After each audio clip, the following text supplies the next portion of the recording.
Hello everyone, कैसे हैं आप सभी लोग। बच्चे, आपके स्क्रीन पर एक क्वेश्चन दिख रहा है, पाथ फाइंडर का है, इलेक्ट्रोस्टैटिक सेगमेंट का एमसीक्यू टाइप क्वेश्चन है।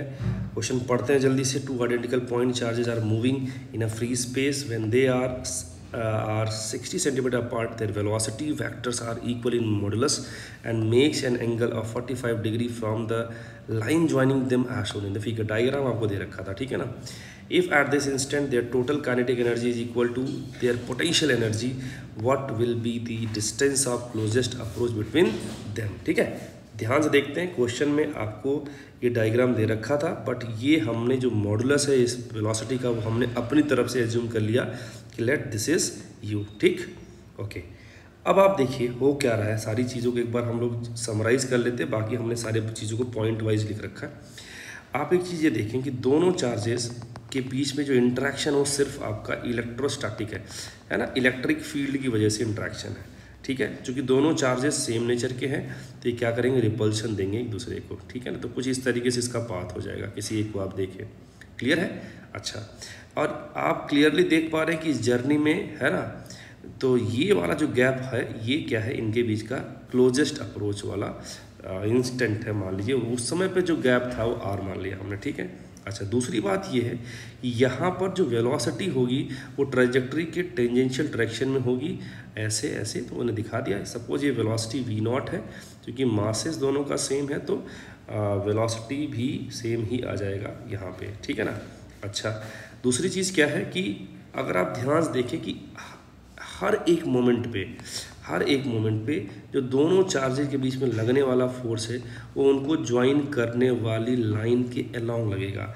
अगर मैं इस तरफ को एक्स एक्सिस बोल दे रहा हूँ तो फोर्सेस सिर्फ हमेशा इस सिस्टम में एक्स डायरेक्शन में लग रहे हैं, वाई डायरेक्शन में फोर्स हमेशा सिस्टम में क्या है, जीरो है।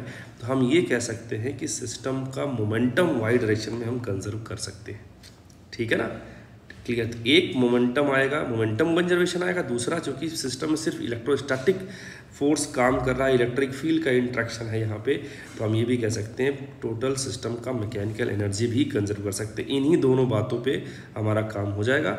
और चूंकि एक इन्फॉर्मेशन और दे रखा है कि सिस्टम का जो इनिशियल स्टेज में जो टोटल काइनेटिक एनर्जी है वो उनके पोटेंशियल एनर्जी के बराबर है इस वाले मोमेंट में, जब शुरुआत में ये 45 डिग्री वाला इंस्टेंट दे रखा है यहाँ पे। इन तीन इन्फॉर्मेशन को हम लोग इस्तेमाल करेंगे और सॉल्व कर ले जाएंगे।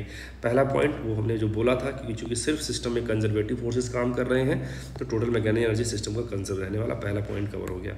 इसको हम लोग अभी देखेंगे फाइनली। और अभी जो बोला कि वाई डायरेक्शन में सिस्टम में कोई फोर्स नहीं लग रहा है तो हम लीनियर मोमेंटम कंजर्व कर सकते हैं। और मोमेंटम कंजर्वेशन हमने लगा भी दिया है ना। इनिशियल मोमेंटम में आप देखोगे ब्लॉक जो ऑब्जेक्ट हैं, दोनों चार्जेस हैं, उनके वाई कॉम्पोनेंट ले लीजिए। दोनों का वाई कॉम्पोनेंट सेम डायरेक्शन में प्लस वाई में है, तो मोमेंटम इनिशियल हमने जोड़ दिया mu sin 45 plus mu sin 45। और इस मोमेंट पे चूंकि टोटल वेलोसिटी ही वाई डायरेक्शन में है तो कंपोनेंट लेने की जरूरत है नहीं, तो यहाँ पे इसका मोमेंटम mv0, यहाँ मोमेंटम mv0, दोनों सेम डायरेक्शन में जुड़ जाएंगे। सही बात है। यहाँ से जो v0 हमारे पास आएगा वो कितना आएगा, u/√2 आएगा। अब हमने लगाया टोटल मैकेनिकल एनर्जी कंजर्वेशन का इक्वेशन। ये है आपकी पोटेंशियल एनर्जी, ये है टोटल काइनेटिक एनर्जी। ये दो का फैक्टर जो आया है इसलिए आया कि दोनों का जो है स्पीड सेम था, तो हाफ mv² एक का आया, दोनों का लिखने के लिए 2 से मल्टीप्लाई कर दिया। And this one is the potential energy of the charge system, two charge system when they are at a distance of r। तो q1 q2 अगर होता है तो पोटेंशियल एनर्जी आप क्या लिखते हैं, k q1 q2 by r। सही है ना, क्योंकि आइडेंटिकल थे तो q1 q2 q² हो गया। और r की वैल्यू 60 सेंटीमीटर दे रखा था तो ये आपका 0.6 आ गया। राइट हैंड साइड में वापस से हमने यहाँ पे टोटल मैकेनिकल एनर्जी लिखा। यहाँ पे स्पीड हाफ v0 है तो काइनेटिक एनर्जी एक का हो जाएगा हाफ mv0²। दो लोग थे तो 2 से मल्टीप्लाई कर दिया और ये है आपका पोटेंशियल एनर्जी। ठीक है ना। क्वेश्चन में अब एक इन्फॉर्मेशन दे रखा है कि इनिशियल स्टेज में काइनेटिक एनर्जी और टोटल काइनेटिक एनर्जी और पोटेंशियल एनर्जी सेम है, मतलब ये वाला टर्म इसके इक्वल हो जाएगा। मैंने वो चीज़ को यहाँ पर लिख दिया। क्लियर है। अब इस डेटा को हम लोग इसमें रख के देखेंगे, ठीक है ना, इस वाले एक्सप्रेशन में। तो जहाँ पे हाफ ये वाली चीज़ थी वहाँ पे इसको ही हमने रख दिया। तो यहाँ पे आप देखेंगे मैंने वही काम किया है। और जहाँ पे v0 आया था उसको u/√2 रख दिया, स्क्वायर करेंगे तो u²/2 आएगा।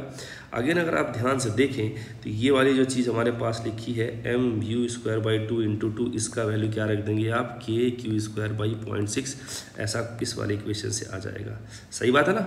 तो यहाँ पे 1/2 का फैक्टर आ गया, ये वाली चीज़ हमने रख दी जैसा बताया मैंने आपको। इसका वैल्यू kq²/r चल ही रहा था, ये हमने रख दिया। ठीक है, यहाँ से kq² हर जगह से कैंसिल आउट हो जाएंगे। तो आप यहाँ से सिंपली एक अननोन आपको नज़र आता है वो है r सॉल्व करेंगे तो आपको नज़र आ जाएगा 0.4। कैलकुलेशन मैंने कर रखी है इसलिए मैं इसको एक्सप्लेन करने में टाइम नहीं लिया, तो डायरेक्ट बोल दिया कि r की वैल्यू कितनी आएगी 0.4 मीटर या फिर 40 सेंटीमीटर। तो आई होप जो कंसेप्ट इसमें हमने की कंसेप्ट इस्तेमाल किए वो आपको समझ में आए होंगे। मिलते हैं अगले वीडियो में, तब तक के लिए bye bye, see you, thank you.